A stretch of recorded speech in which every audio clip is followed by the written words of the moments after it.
So, das ist good. We dealt with man as a person. Well, tonight I was going to review the proofs of this, that man is a person, and see if we can sort of bring something out of that too.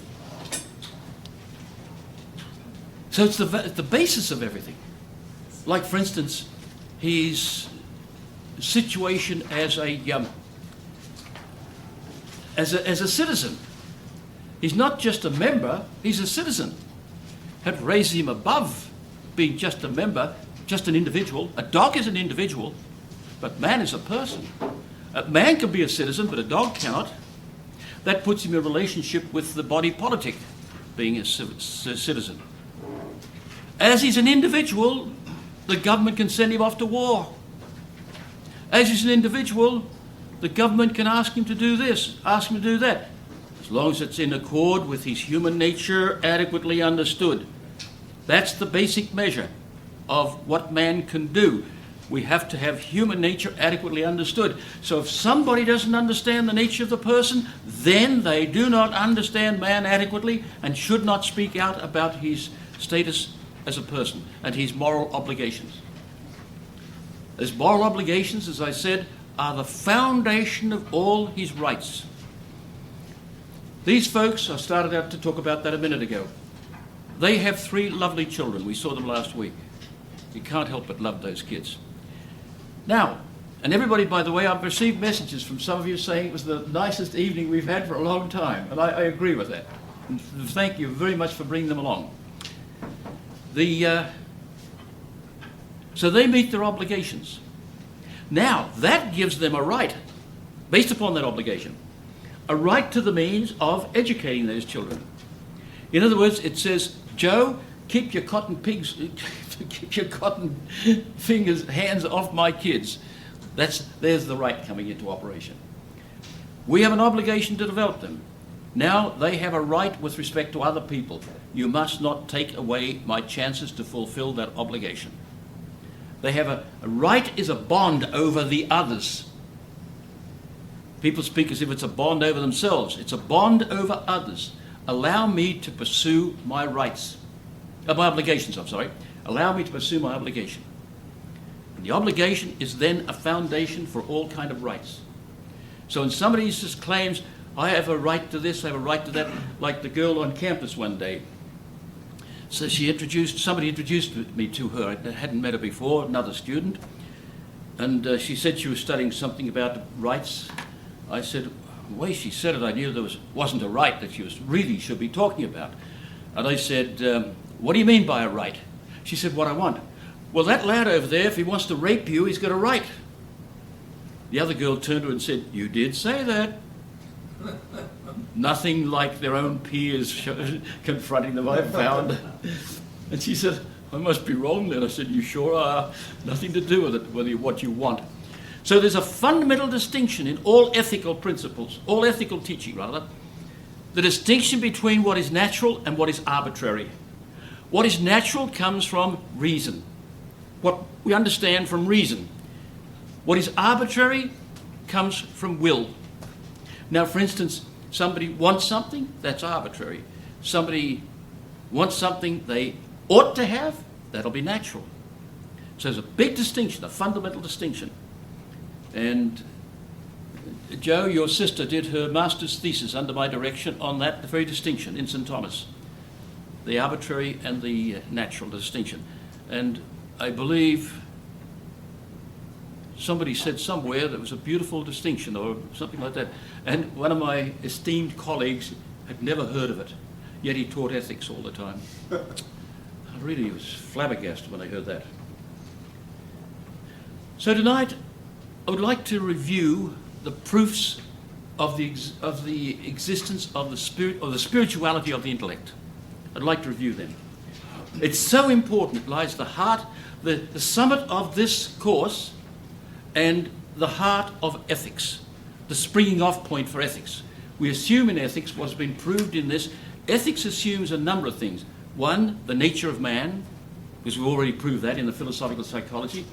2, the existence of God, which we proved in the extension of metaphysics called natural theology. So, one of the first proofs we saw is this, that man's intellectual operations are spiritual operations. His intellect is doing spiritual things. That's because of its very nature. Do follows be, and the mode of doing follows the mode of being. There's a principle that we established. We defend that in metaphysics. We're all in defensive metaphysics, where all principles are defended. So, do follows be. In other words, everything operates according to its nature. That's what that's saying. And the mode of doing follows the mode of being. So a dog will behave like little doggies do. And man will behave as men do. Trees behave like trees do. And there was one philosopher in Sydney who denied this principle. Yet he recognizes it in all the other sciences. Every scientist recognizes that. Silver nitrate behaves as silver nitrate does, according to its nature. A tree behaves like a tree does. Doggies behave like doggies do. Cats behave according to their nature. So this man, in denying that, was denying the basis of all science. Every science recognizes that. Do follows be, and the mode of doing follows the mode of being. And if my tape recorder started giving me cheek back, then I'd know it's not operating as a tape recorder.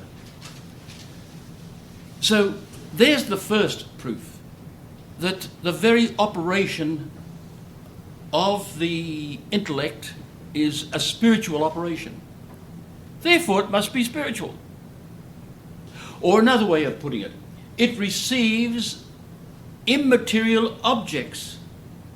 For instance, I can understand relationship between 2 plus 2 equals 4. So this is a non-material thing. So the intellect receives that non-material thing, therefore it must be non-material. Because the lesser, a material thing, cannot hold the greater, an immaterial thing. Truth, cowardice, bravery, leadership, these are all non-material things. A leader is a material thing, but leadership is a non-material thing. Well, on account of that, these operations of the intellect, it must have that particular nature in order to do those operations. Like a tree can produce 3 modes of activity: nutrition, growth, and generation. And you'll remember we compared the generation of, say, a living thing compared with generation of a non-living thing. We made the distinction. There were 5 differences. One's an imminent action, and the other is transitive action. So, better answer that, it might be the telephone. So,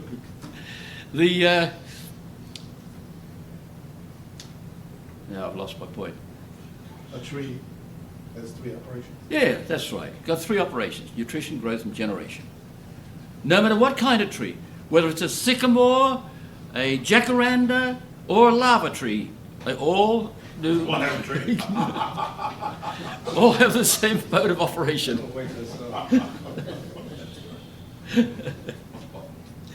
I had an employer of mine, but I was about 20, no, it was at least 24, 25 at the time. They were describing the trees, and I said, we have a lava tree at the back, and he said, of course in Australia you can have, with our climate, you can have 1 outdoors and 1 indoors, you see. And we had 1 outdoors, I think 2 indoors.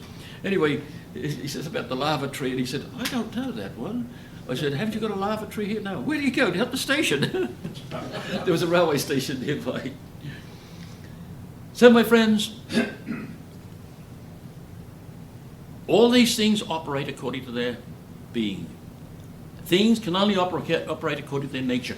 What gives them their nature? Their form. A form can only produce what it's got.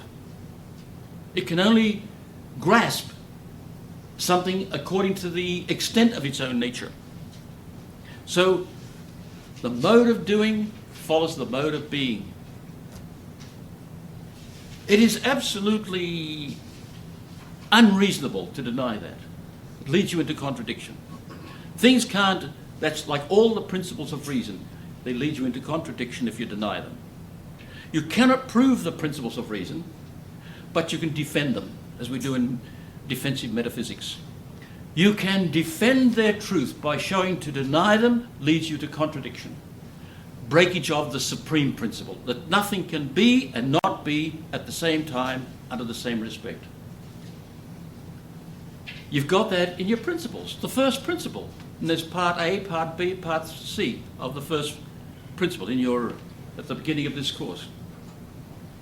I promised you, by the way, a bibliography, and I've got to get that out to you, because you may go to book sales, or now it's surprising what you can pick up at even ordinary homes. Somebody's selling off books, and a woman told me, for instance, that I said, "Oh, what have you got here?" I said, I picked up a little box, and inside was this lovely brand new little book, Walter Farrell's My Way of Life. It's the popularized version of the great 5-volume Summa of St. Thomas. She said, "Oh, it's a prayer book, you can have it for," she said, 50 cents, something, 75 cents I think I paid for it. And I thought, she thinks it's a prayer book. And if you're giving a lecture somewhere, and I hope some of you do, it's a good place to go for some inspiration there. You can get some nice little parts you could copy out of the book. And it's just a little thing. It's available, by the way, somewhere. And it's about $3 or $4 or something like that. Yeah, it's in print. It's in print, isn't it? Yes. Who's got it, do you know? Confraternity of the Precious Blood. Oh, is it? Yeah. That's the printing house that does it. Yes. And for those who came late, by the way, I showed them a painting of St. Thomas, which I have here, and I found a negative.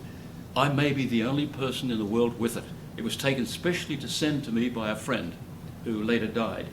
And this painting, I'll show you again after, for those who came late.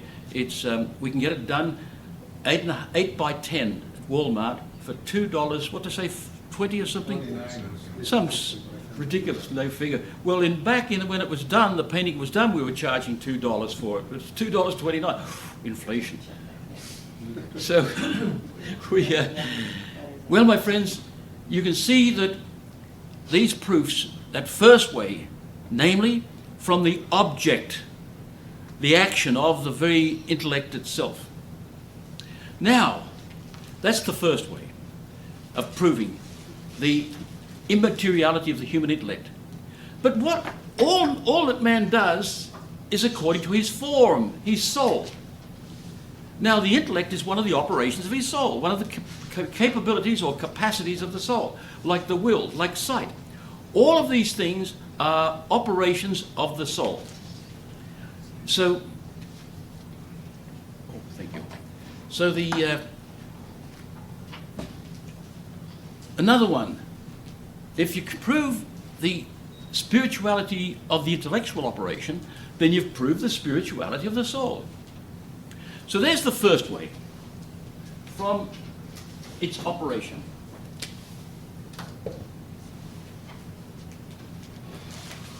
These things just beat me sometimes. One, its operation. Now, two, by way of reflection. I can understand my understandings, but I cannot see my seeings. I can know my seeings, I can understand my seeings, but that requires another power of operation, another operative power.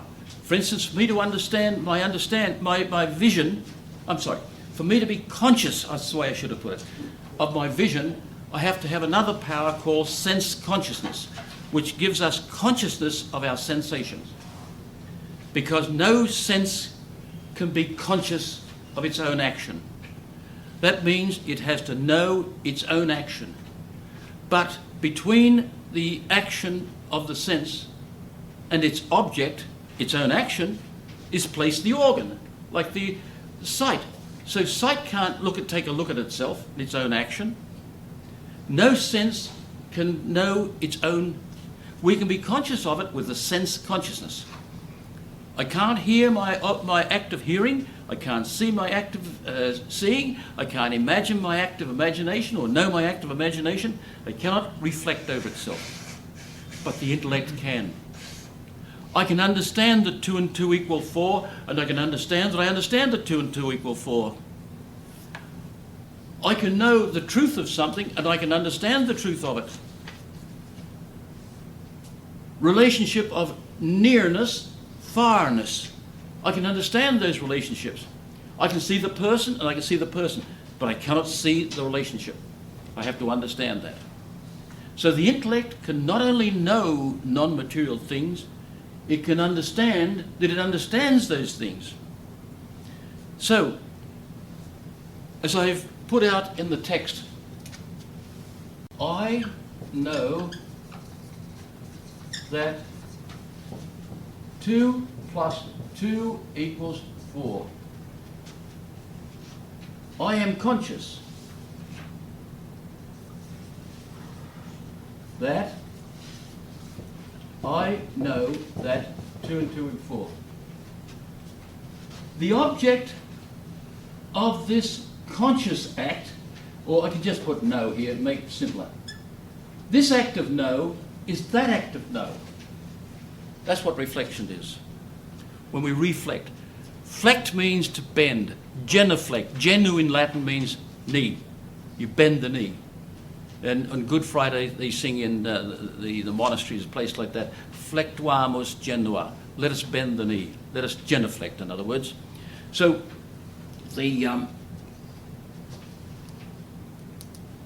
this reflection, re means back in Latin. This bending back is done by the intellect. But sight cannot see its own act. But the intellect can bend back over its own act. So it's the only one. And I think it was proposed, very beautifully put forward by Averroes, the Arabic philosopher, who showed this proof beautifully. And I've got that in your text. Now the third way is the big way that the professional philosopher likes. Knowledge of all bodies.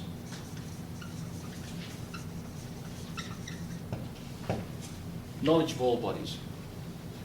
Let me clear the decks just a little bit here.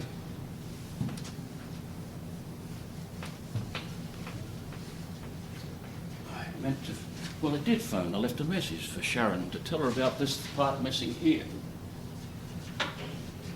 Apparently they know about it because this has been attached here, but I will remind her that it's very useful if they could replace it. Water of itself is neither hot nor cold. It's hot or cold by reason of something outside itself. Whatever temperature it has by reason of something outside itself. It's not in its own nature. It comes to it. It's merely potential towards other. I remember our Maori guide in New Zealand at Rotorua, a village there of the Maoris, the great geysers thrusting into the air. New Zealand is a remarkable country with many great surprises. A couple of very great glaciers there. I had an x-ray of the chest a couple of days ago. It's in the hospital here. And the young man said, "Where are you from? You English?" And I said, "The last fellow that said that, they buried him last week." I said, "I'm Australian." "Oh, I was in Australia." "Where? Melbourne?" Let's change the subject. Melbourne people are very jealous of the Sydney people, I found out. I've never heard any jealousy expressed in Sydney, but I have years ago on the SS Orsova. I remember Melbourne people there. I was absolutely snubbed by some Melbourne people. It's extraordinary. Some say they're more English than anybody else in Australia. I'm sure the English are not that rude. In any case, the what was I going to say again? Yes. So water, not from itself, is hot. Oh yes, I was in Rotorua, that was it. And when I was there, the Maori guide said to me, I was nearest to the water, "Put your hand in the water, sir." I said, "Ooh, it's icy cold coming down from the mountains." "Now put your hand in the sands." "Wow, it's hot." So water can be hot or cold, because I went down into water. Then right nearby was a bubbling springs, I've forgotten, they had a special name for it. And, Artesian? pardon? Artesian well? Oh no, this is more a Maori name. And it was like eggs, poached eggs on the surface. You can see the thing going like that. And it was boiling water, thoroughly boiling. And then we looked down into rock pools, absolutely boiling. So water can be hot or can be cold. From itself, it does be neither. So that's water. Sight can see red or blue. Now it has none of these natures. In fact, it doesn't have any colour in it naturally. Now, I'm not talking about the organ, when you've got baby blue eyes or something else. I'm talking about what you can see. What comes to the act, to the organ and the power of vision combined. Namely that we can receive colour. And a whole, red, orange, yellow, green, blue, indigo and violet. Didn't think I'd remember it, did you? So the spectrum of colour, red, Roy-Biv we used to call it. Red, orange, yellow, green, blue, indigo and violet. They're the colours we can see with the eye. So all the sight from itself doesn't see anything. It comes to it from outside. Now the intellect from itself can know stone, tree. It can have the form of stone and the form of tree. So it doesn't from itself have that nature. Aristotle wrote beautifully about that. He said, the intellect from itself has no nature. It's purely a potency. It's infinite potency in the order of knowables. Just as primary matter is infinite potency in the order of bodily things. Primary matter can be dog, man, stone, tree, anything. And you know where the distinction lies? If when we eat a cow, we drop the form and we absorb the matter, although the matter now is formed matter, it's not primary matter, but if it wasn't composed of two principles, matter and form, we probably would end up being a cow if we ate a cow. I don't know, that's one you'd have to think out. But the intellect, not having any bodily thing in its own nature, does therefore be no bodily thing. Because if it did have bodily thing in its own nature, it would know everything in terms of that bodily thing. It would be limited, very limited. But the intellect is infinite in the order of knowables. And consequently, it's, as Aristotle saw it, and Anaxagoras before him, what appears inwardly hinders and obstructs the extraneous. If it had matter in it, if this had hot in it, it would obstruct the coldness. If it had red in it, it would obstruct blueness. The example St. Thomas uses is a blue vase. If you have water in a blue vase, the water looks blue.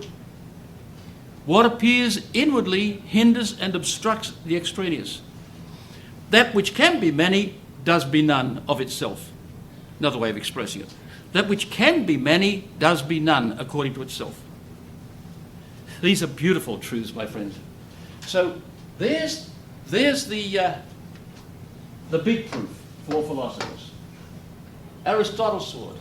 Anaxagoras saw it only in the principle. But great minds often can see things only in principles. They only need to see it in the principle. They see what flows out of it instantly. That's a stage that philosophers get to when they reach a certain age.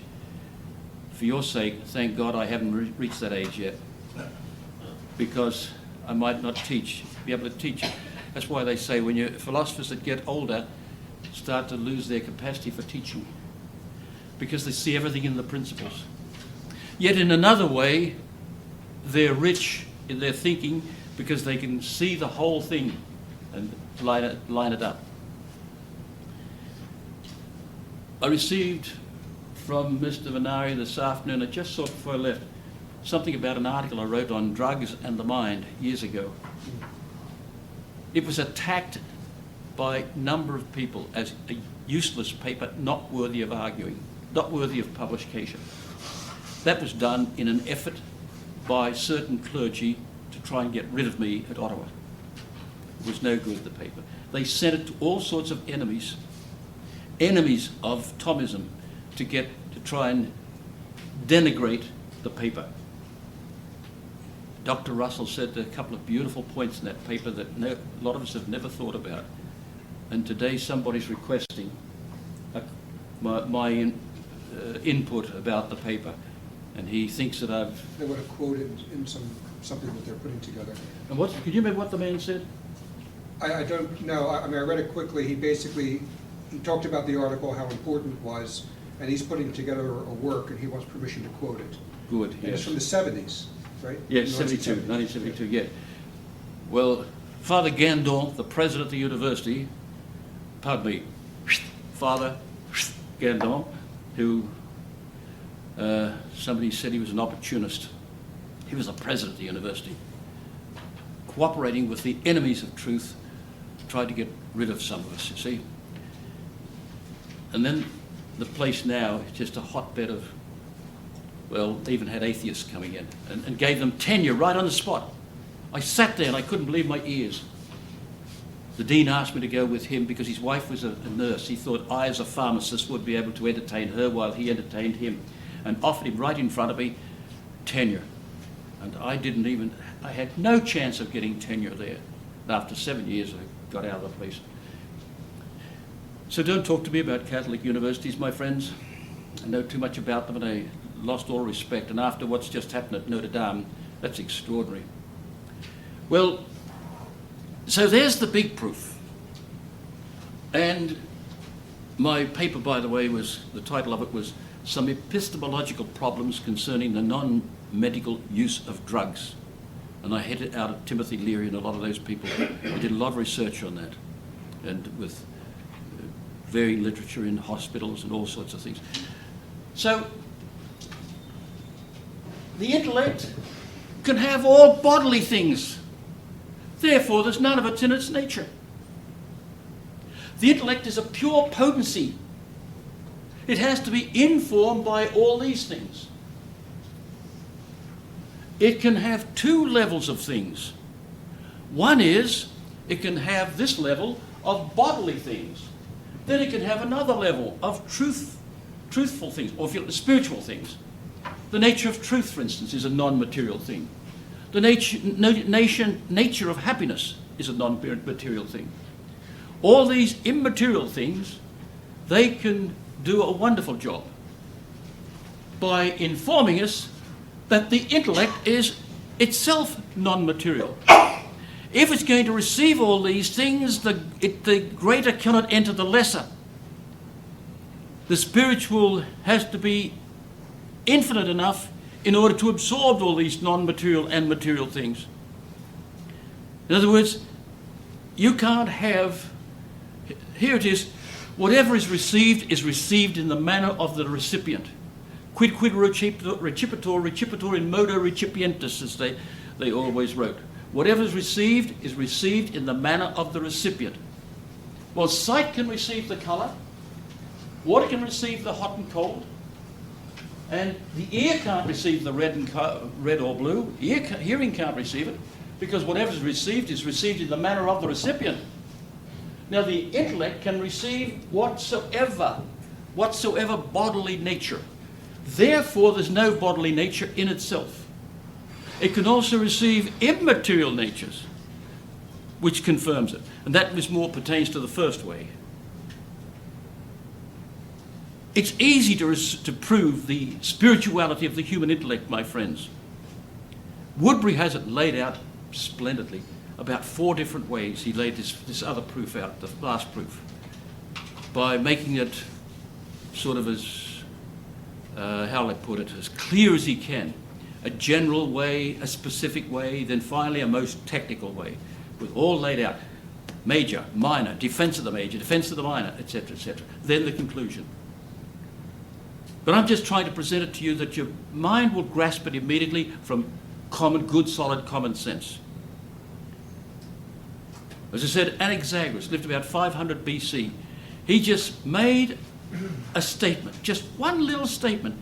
The great philosophers have all picked it up. Cajetan, Jean Poinsot, also known as John of St. Thomas, and St. Thomas himself, and all the great masters, Ferrari, etc. And Aristotle, they all picked it up. This one little principle that Anaxagoras saw. Mind, in order to be whatever it was he said, I forgot for the moment, but in order to be knowing something like this, it has to have none of the things in its own nature. That wise old Anaxagoras, he spoke as a wise man amongst drunkards. I think he was the one that Aristotle referred to. Spoke as a wise man amongst drunkards. So he gave us the foundation principle. Then philosophers have taken it up. I started to write a book about 6 years ago, and I've still got notes, etc. If I could only get the time, but I just cannot. I've been searching. I think I mentioned to you about a wallet I lost. Did I ask some of you about that, in case I've left it here? I had not done any washing for a while, and I found it in amongst my washing in the basket with all my underclothing. All I had was underclothing in the basket. How to get in with my underclothing? I have no idea. So I found it. It did exist, unlike the 6th volume of the Metaphysics. Something I would like to get into your hands, by the way. Bill Broderick told me that he had put this on the computer, is Woodbury's Introduction to Philosophy. I think we should all have a copy of that. You want a copy, eh? No, go ahead. Yeah, okay, Brian. So, my friends, there are the proofs. Any questions on those proofs? Who are those today who will deny the spirituality of the intellect? I don't think they deny it so much as ignore it. They just ignore it. Just ignore it, yes. They write as if they've never heard of it. Somebody came to me, a book has appeared by Rachel's. Oh, it was Dennis Darby. He came to my home and he said, looking at a book at one of the colleges. And I said, did they have multiple copies? It's a Catholic college, by the way. Duville, that is a Catholic college, isn't it, or is it? Buffalo. But, Right.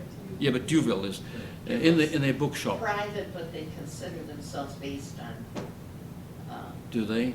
our founder and that. Well, anybody that uses a book by, and they've got, I said, did they have multiple copies? I said, if they do, that means they're like bigger. Our way the bookshops in universities usually have them stacked up, these books. That means somebody in the department is using them, you see. And I mean, there were stacks of my own introduction to philosophy and things like that when I was at Niagara. Anyway, Bill, at least Dennis Darby, looked at it and he said, some of the things he says there are extraordinary. And I said, yeah, you find rubbish.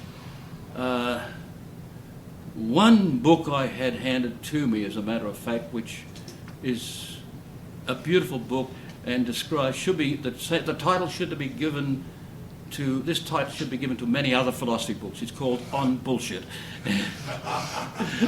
You remember giving me that, sister? Yeah. It's sitting on my... Did you read the whole thing? No, not the whole thing, but it's too much bullshit in it, that's the trouble. I get tired of reading it. In any case, the men do not face a lot of these problems. Look at the person who heard about our course, philosophical psychology. Oh, that's a novel idea. Never thought of calling something that. Look, I've got books in Latin going back a long time. And it's got Psychologia Philosophica, philosophical psychology. It's a title that's been used all the time, but they didn't know it. Didn't know it. It's amazing the appalling ignorance amongst people. Like a fellow and I said we could prove there's a human soul, an engineer, an Australian engineer who was in Montreal when I was there. You'd be the first in the history that made such a silly claim, he said. When I said we can prove the existence of a spiritual soul in man. You'd be the first. I said, you're telling me, Ian, about your own appalling ignorance. That's what you're really explaining to me. Any questions? The way to stop students off is to say, any silly questions? Let's take a break.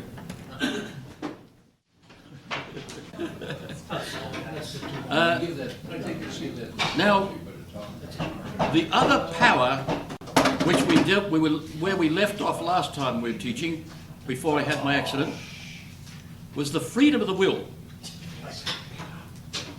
A man in California, I gave a lecture at the California Institute of Technology and another one at the California University of Southern California Medical School.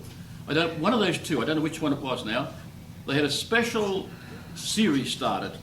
It was the Legionnaires of Christ started this special series of philosophy and science. And I gave the foundation lecture.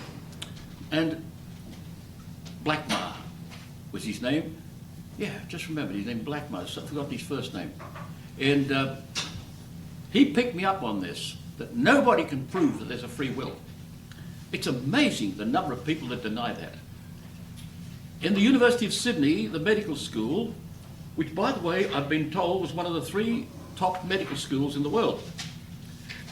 Excuse me. From what physicians have told me here, I don't doubt that. They say they produce splendid physicians. You know, you've got a minimum of 6 years study, specialized study. And in the psychiatry section of it, my good friend Dr. Len Destro, who's the best qualified psychiatrist I've ever heard of, having qualifications in Australia, Italy, where they're excellent, and England. And he said the first lecture they got was this. Now, if anybody thinks that we have free will, you should not be in this university or in this medical school. They denied it straight out, that there's free will. No proof, just a straight out denial. It reminds me, I was on television one night. There was a physicist and a woman, housewife, with me. I was brought in, I don't know why, but, well, I do know why, perhaps, but I won't mention names. But the 3 of us were on television. I got a phone call after it was over and somebody said, why the hell did they keep you from speaking? This woman spoke and spoke and spoke. And she said, you see, we believe the child in the womb is human. I said, we do not. We can prove it's human. We know it's human. We don't have to believe it. And when we were going out, I made some remark about how we should go about these things. And they both opposed me. You know, they knew nothing about it. Nothing about the subject, but they are experts. Weekend executives, as somebody called them. I want to, in the short time available to us now, say something about the will. The human will is the inclination following form had intellectually. Just as with sensitive appetite, it's an inclination to form had sensitively. Intellective appetite, which power we call the will, it's the inclination towards things known intellectually. Now, we know the intellect is spiritual, which means this, utterly immaterial, no matter whatsoever in its nature. So you might, if you want to do it diagrammatically, let's say this is the human body and the soul. This is the intellect and will, as it were, projecting beyond the body and soul. It's a very wrong way to describe it, since the soul hasn't got, from itself, it has no dimensions. Being a spiritual thing, it has no dimensions. Form has dimensions from its accidents. It will go with the body. Extension goes with the body. So the will is the inclination, and the basic inclination is love. Now you remember the 11 appetites we saw for the sensitive life, the 11 appetites. Well, those 11 appetites also are in the will, exactly the same, though we don't call them pleasurable and aggressive. We don't call them that. They don't need to be called that. They're not material things. So the 11 lie there. The basic one, of course, is love. inclination towards good knowing. There's a beautiful little book written by a man named Heris. H-E, accent over it. And it's called The Spirituality of Love. I picked it up and I said, oh, that's a beautiful book. I must buy that. I don't know where I picked it up. I think it was at a book sale or something. Or some library sale, I think it was. I got home, found I had a book by Heris named La Spiritualité de l'Amour, The Spirituality of Love, in French. They have it now in French and in English, but it's originally written in French. Sometimes it's very valuable to have things in two languages, especially when they write in Latin, because when translations are done, when I was working on my doctoral thesis, for instance, I found a passage that was beautifully suited in English to my doctoral thesis. And then when I went to the Latin, I thought, oh, wait a minute, that's a bit ambiguous. Then I found in French, they translated it the opposite way from English. So I had to give it away. I couldn't use the passage at all. But in any case, the will. Here again, since it's a spiritual power, we know its indeterminateness. So, here's the secret to it. This is not the one I was using, was it? Here's the secret to it. On the subjective side, compared with the objective side,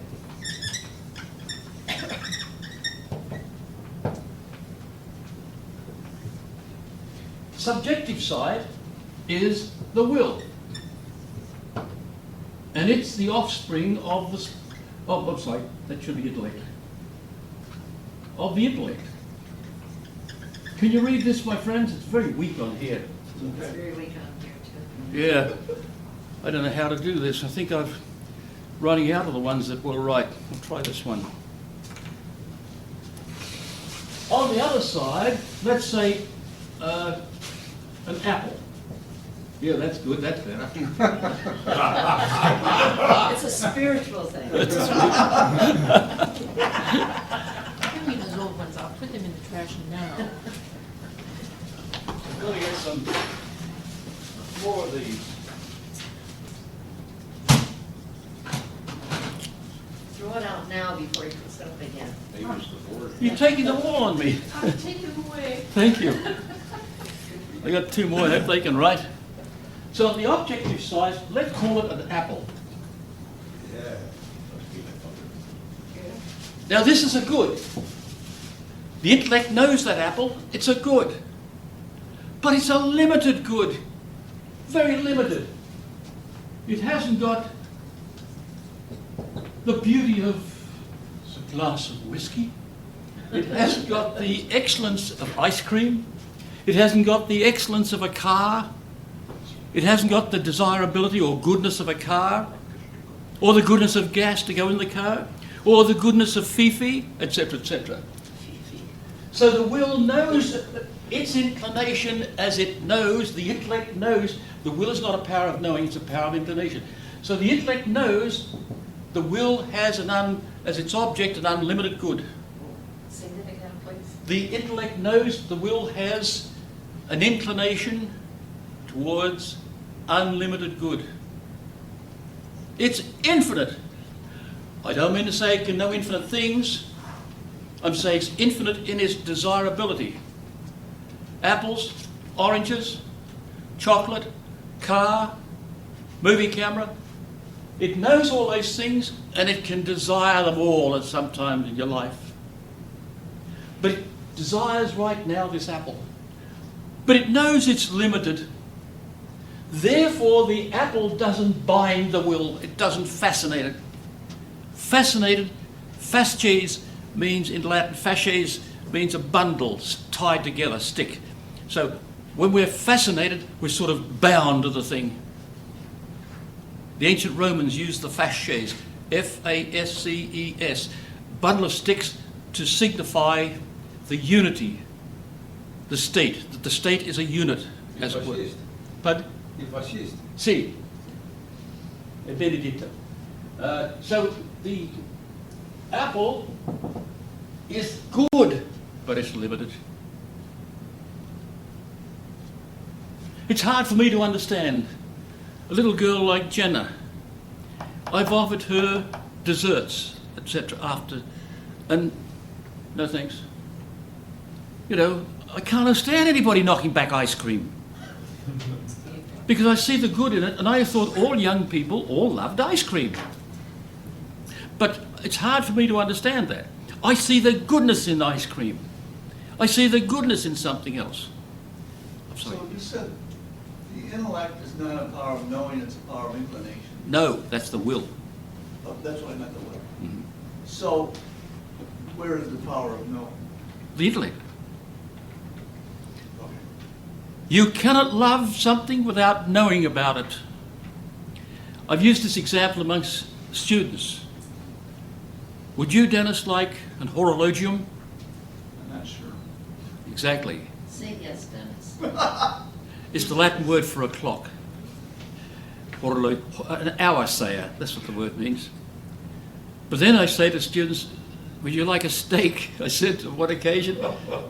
And they said, oh, I've just remembered, it's just after lunch the lecture was. And they said, I always want steak, we never get it. And this food service, they said, well, that's true or not. But anyway, the thing is, you can't love something without knowing it. Do you know that new girl down the street named Fifi that just came to live there? Isn't she nice? Well, I don't know, I've never seen her. Don't know her. Now, you might like her, you might see her, you know her sensitively, you've seen her, you like her sensitively, but intelectively, you don't know. So you don't like her intelectively. And of course, the usual thing, which is perfectly normal for humans, is to proceed from the sensitive to the intellective order. If you knew Susie like I know Susie, oh, you are a gal, something like that. Anyway, so, but since they're limited, it doesn't bind us. It doesn't bind us. There's something wrong with a person that lies awake all night thinking about, oh, I'd love to eat an apple. When somebody wants, say, alcohol, and they're lying awake all night craving for it, well, that's on account of the organic disposition, not the will. That's on account of sensitive appetite, because the organ has been deranged by constant forming of accustomizations. As we study in ethics, accustomizations are the material things, the sensitive part of us. Habits are the intellective part. The formation of a habit in the intellect, we amongst the philosophers we'll call it a habitus, the habits of the intellect. Like arithmetic is a habit of the intellect. History is a habit of the intellect. But the love for alcohol or for smoking or for ice cream, that's a habit of the sensitive order, sensitive love. So this is not binding. That's the heart of Woodbury's proof on the freedom of the will, which is unique. Namely, that these things are not binding, not absolutely overpowering. What things? The object. The object. Yeah, the object is not. It's object. not forcing us from its nature to overpower the will, to take away the freedom of the will. But if there is such a being which has all the goodness of reality, and there is such a being as we prove, then that being, you cannot reject it. And the people who do reject it, they suffer enormously from it and don't realise it. A man collapsed in the street in Sydney when I was just a young man, and I don't even know whether I'd studied philosophy yet. I don't think I had.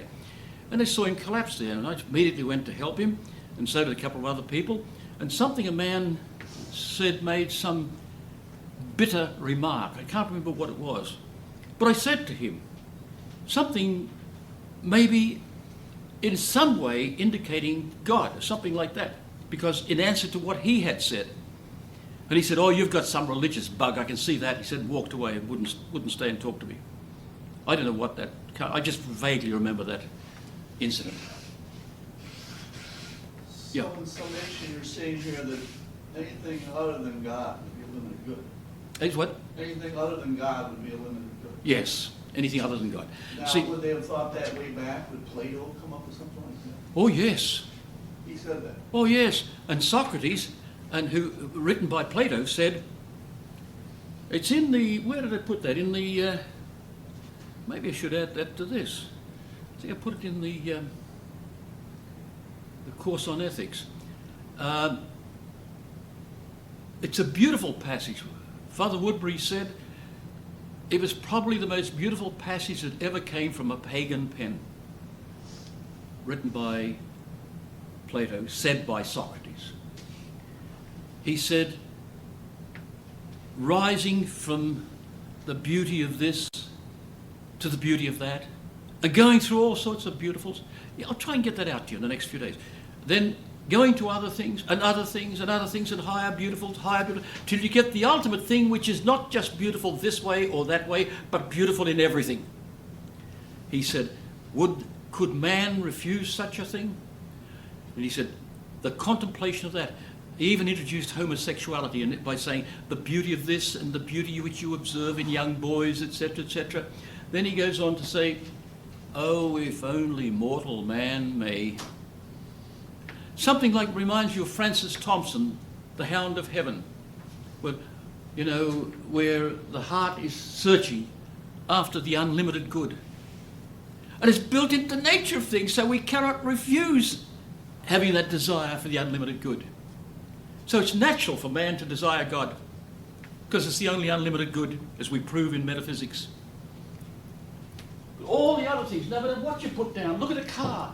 You've got to have gas for it. You've got to have this for it. You've got to have periodic change of tyres, etc., etc. Then you want to have Fifi sitting next to you. You drive down to the lake. You remember that story. So the thing is, nothing is binding on us. Nothing is so perfect that it overwhelms us. We're free. We're free as long as there's a limited good, the object of the will. Yeah. Last week, the day after the class, I said to my 6-year-old Benedict, did you like the class? And he said, yes. I said, did you understand it? He said, yes. I said, what was your favorite part? He said, when the boy drove the car into the lake.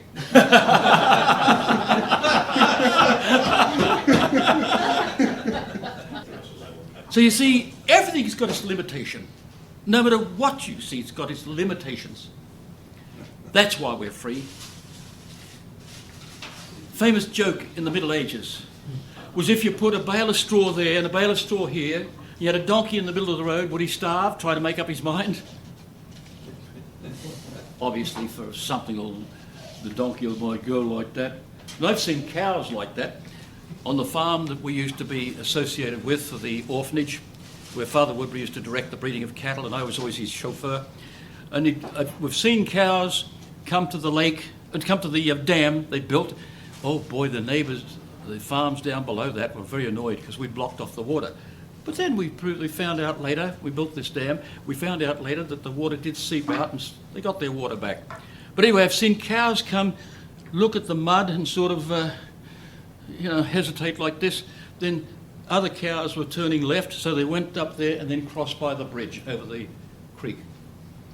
Animals can be confused and not knowing how to make a decision. Of course, it's an instinctive thing with them. It's not really a proper decision. But it appears so, and we describe it in our terms as a decision. But the human will, the cow is led by sense knowledge and instinct. And the donkey might see its last look at this bale of straw over here, head straight for it. It's not making a comparative judgment. There's too much to ask of a donkey. You only ask that from students in Catholic universities. Too much for them too. So, my friends, what is the cause of freedom of the will? First of all, the spirituality of the intellect, because it enables us to make a comparative judgment. This is good, but not infinitely good. We make that implicit comparative judgment. There's where the freedom of the will lies, in that. It's based on the spirituality of the human intellect. As I've mentioned before, never Know the spirituality of the intellect. Know the proofs for that. I would, if I can, I'm having trouble with my computer now again. In trying to scan things. I just don't seem to be able to conquer that for some reason. But anyway, if I can get it out to you, I'd like to send the passage from Anaxagoras, who wrote 500 years B.C. He wrote about that what appears inwardly hinders and obstructs the extraneous. That passage was taken up by Aristotle. Oh, he played that up. Then it was played up by St. Thomas. What appears inwardly hinders and obstructs the extraneous. Since it knows all bodily things, therefore there's no bodily thing in its nature. By the way, I did promise, and I've forgotten. I wanted Brian to do a little job for us. Brian Kinzier went to Notre Dame. I thought maybe you'd like to hear a little about what happened there. Yep. So would you like to do that, Brian, for us now? Sure. He got himself arrested, by the way. Come up here, Brian. Badge of honor. Where'd you get the bail? Brian for president. Yeah, how did you go about getting bail? I saw him on TV. Yes, he was on TV, yeah. Well, as you all know, I'm Brian. And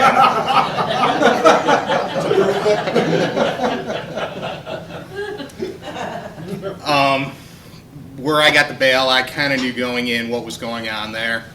And the day I decided to go, Alan Keyes was arrested. And I called Randall Terry that day. I knew two groups of people going in. One was the Center for Bioethical Reform, and then I got in touch with Randall Terry's group. And I said, Randall, what do you need me to do? He says, I need to get arrested. So I brought bail money with me, and he told me how much it was, and I made sure I had it, $250. Ooh, is that all you're worth? Let's see the leg monitor. You arrested for trespassing? Yes, we were. So You gotta go back now? yes. We obviously bail is just to make sure you come back for your trial. Otherwise, they hold you until the arraignment. So I will be returning to Indiana unless Notre Dame decides to either drop the charges or we're going to see how far they go through with this. But I'd like to contribute towards your guests going down there. Okay. I mean that. okay. Why Coffee, Does anyone have- coffee, How many people $1 too. were there?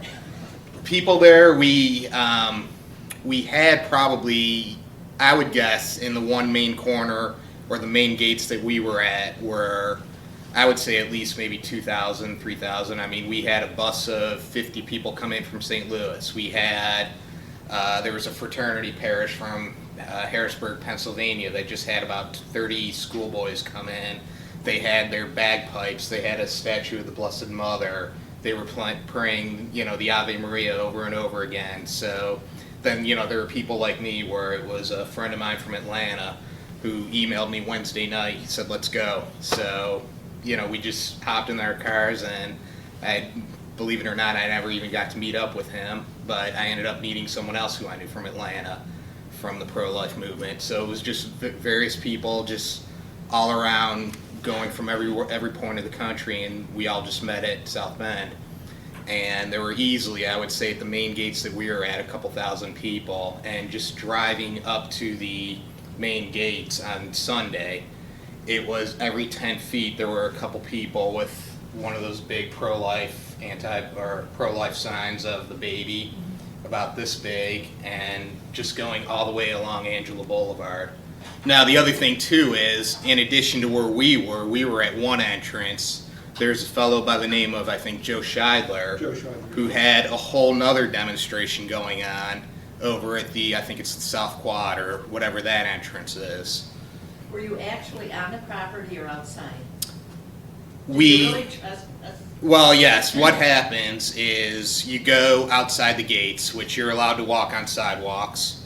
And that's where you had everything from, people holding the signs to praying the rosary to everything else. And then at one point, Randall other people like, Father Wesleyan, Alan Keyes and whatnot, we say, okay, we're going to go. And you go inside the gates, and about 50 yards up, there's just a line of police. And they stop you, and they don't let you go any further. And at that, campus police or it's campus police, and they are there with South Bend Police and County Police, which the name of the county, by the way, is St. Joseph County. So if you can imagine the irony, I'm in jail with next to me is Father Wesleyan, and it's St. Joseph County Jail, waiting to be booked. So there were some people watching over us. Did you get a chance to give the statement to anybody at all when I gave you? Not really, because between everything was just 100 miles an hour the entire time there. I imagine so, yeah. And one moment you're just trying to find out where to go, because the other thing too, I just showed up on my own and I don't know where to go in town, and then it's show up, go, and then the next moment you're on the ground with handcuffs. So What job was? yeah, So go they ahead. talked about in the news about people that were there Mm-hmm. that they thought were outside protesters would be arrested, but people like, say, there was the grotto that had some kind of permit wouldn't be arrested. Was there really some permit, or was that? Well, what it was is that Father Pavone wanted to do a more politically correct kind of a commencement for the students who decided not to go. At the same time, all those students came to where Randall Terry was stationed at the State Theater, and we had Father Carapi. Bishop Darcy, who is the real person who should be putting pressure on Notre Dame, decided that he didn't like what we were doing, he didn't like the way we were protesting, and in a lot of ways, and one person who said it very well was Alan Keyes, who said, well, no, we're not protesting, we're called as Catholics to bear witness. And what's really going on here is that nobody's bearing witness to what's happening to these unborn children. This is child killing, and nobody's giving this side of it. And so what ended up happening, and this is where I'm a little disappointed, is that Father Pavone, while yes, it was great, he did do a commencement for those students. If he did that and Randall Terry didn't do what he did, nobody would be talking about it on Fox News, and John wouldn't be reading about it in the Washington Times, and my mother wouldn't have seen me on the 6 o'clock news. Doing the purple. Yeah. So really the thing that gets everybody out there is when you do show these photos, and when you do make these, big demonstrations, and when you do get arrested, and that's how you get the revolution televised. If you Well, otherwise you're fighting on the enemy's terms. Yeah. And Pavone, bless his heart, but he's fighting on the enemy's terms. Yeah. He's letting them dictate the debate. and nobody knows about what's going on and what he's doing, and nobody really, I don't want to say they don't care, but it doesn't get the media's attention. And what got the whole country, what got their attention was a YouTube video of Father Wesleyan being arrested and down on the ground. So now we could see, here's how they treat President Obama when they wanted to do dialogue with him, but when a 78-year-old priest wanted to do dialogue, he got arrested. And that's what really shows you what the difference is. And maybe the bishop doesn't like it, maybe Father Pavone doesn't like it, but that's what is really going to wake up everyone in the country to take back the church. Is it true that Bishop Darcy appeared in street clothes? Nobody knows. I mean, some people say he may have, some people say maybe he didn't, but the fact that we don't know kind of says that, he should have been there. If anything, he should have been leading Father Wesleyan and stopped them from arresting him. Norma McCarvey got arrested. And if anyone does... Everybody know who she is? Yeah, she is Jane Roe of Roe v. Wade. She walked in side by side with, if you looked at the picture John had, she's next to Father Wesleyan. And you're right behind them? Yeah, so if, why didn't the bishop go in with them and say, you better not lay a hand on Norma McCarvey, or McCorvey, I'm sorry. No, he should be saying that, or saying, you better not arrest this priest who's just coming to teach what the Catholic Church teaches. Instead, he wanted it, whether he was in street clothes or whether he was at some other undisclosed place that nobody knows what happened. You gotta be willing to take the heat in public. Exactly, and he's called to be a martyr more than anyone else, although we're all called to be martyrs. There was a wonderful list of expressions on one of the things on the computer, and when you saw that, all statements of various bishops and important persons, and very well done for us, the whole thing. Yes, and there's positives and there's negatives. Yeah. In some ways, it was mission mostly accomplished because he still spoke and he still received a degree. And not only was it an honorary degree, but it was an honorary degree in law, which... He really put it over the university because what Jenkins was saying, Obama really implicitly rejected. Mm-hmm. So it doesn't take much thinking, but it does take some to see through that. Well, Now- do you know the editor of the L'Osservatore Romano, the Vatican newspaper, took Obama's speech at Notre Dame at face value and wrote an editorial saying that Obama is not pro-abortion. Good Lord. That's in the Observatory Romano. The pro-life movement is going berserk over that. You know, Rightly so. oh yes. You know, when I was about 21, when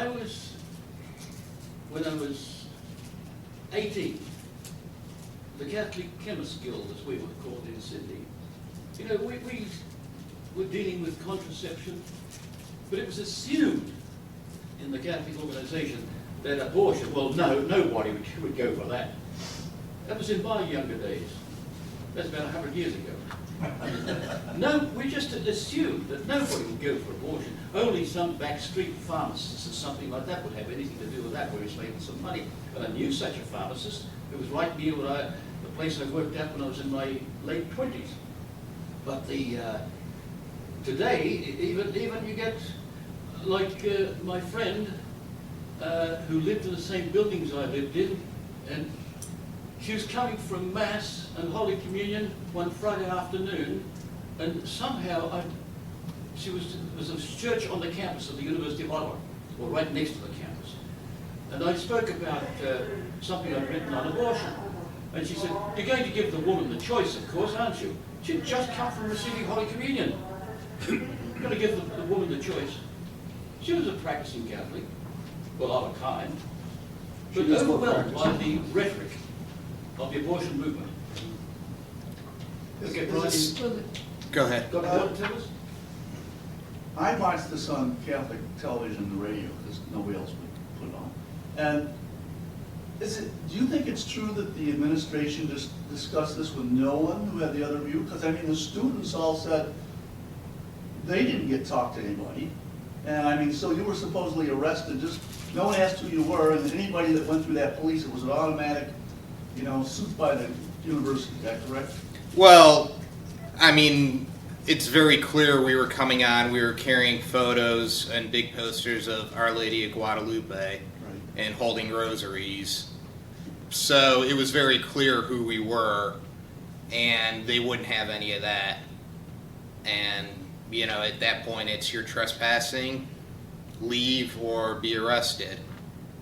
And I think it was very good that we decided to go all the way to get arrested, because now you have 20 people on Saturday and 40 people on Sunday who were arrested, which is really what helps the revolution get televised. Yes, that's the way to draw the attention to. Now, in that sense, I think it's good. Where I'm disappointed, though, is that if we could get 100,000 people to go to Washington, D.C., we should have had 10,000 people at Notre Dame.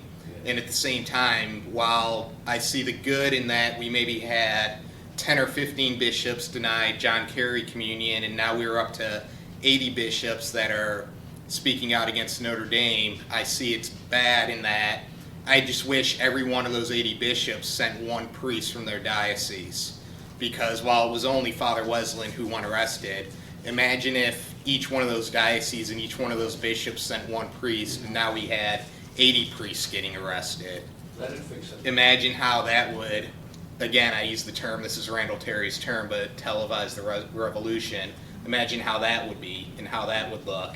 And that would really make people take notice even more.